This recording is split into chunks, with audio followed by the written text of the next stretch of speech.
मी सृष्टी विनोद जाधव, जिल्हा परिषद पूर्ण प्राथमिक आदर्श केंद्रीय शाळा दौंडे, तालुका खेड, जिल्हा रत्नागिरी मधील इयत्ता 6वीची विद्यार्थिनी. आम्ही विकसित भारत हा उपक्रम अंतर्गत आम्ही पाणी सर्वधरण प्रकल्प बनवला आहे. यामध्ये आसावरी पांडुरंग जाधव, सोनाली अजित जाधव, प्रांजली संदीप जाधव, सोनाक्षी सुरेश जाधव या सर्वांचा सहभाग आहे. आम्ही सर्वांनी मिळून हा प्रकल्प बनवला आहे. आमच्या प्रकल्पाचे नाव आहे पाणी संवर्धन प्रकल्प. आम्ही बनवला पाणी संवर्धन प्रकल्प म्हणजे पावसाचे पाणी साठवून त्याचा पुनर्वापर करणे होय. यामध्ये छतावरील पावसाचे पाणी टाक्यांमध्ये गोळा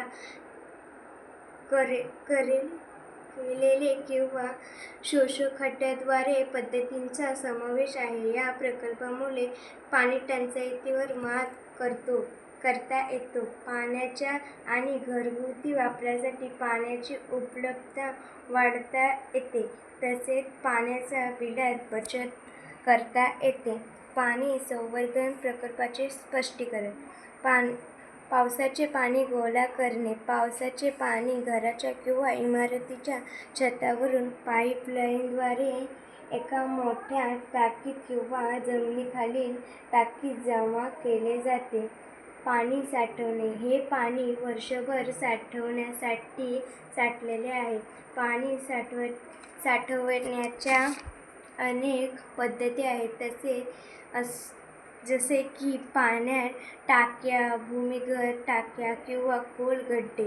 पाणी शुद्धीकरण. काही ठिकाणी साठवलेले पाणी वापरापूर्वी शुद्ध केले जाते. त्यासाठी फिल्टरचा वापर केला जातो. पाण्याचा पुनर्वापर.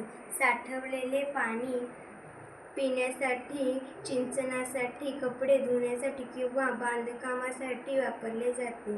भूजल पुनरुद्धरण.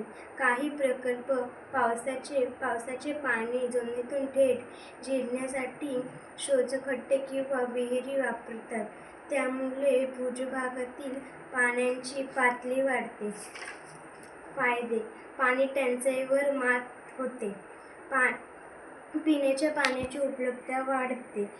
पाणी बिलात बचत होते. नैसर्गिक जलस्रोतांवरील अवलंबून स्रोत कमी होते. पाण्याचे बाष्पीभवन टाळता येते. अशा प्रकारे पाणी संवर्धन हा प्रकल्प बनवला आहे.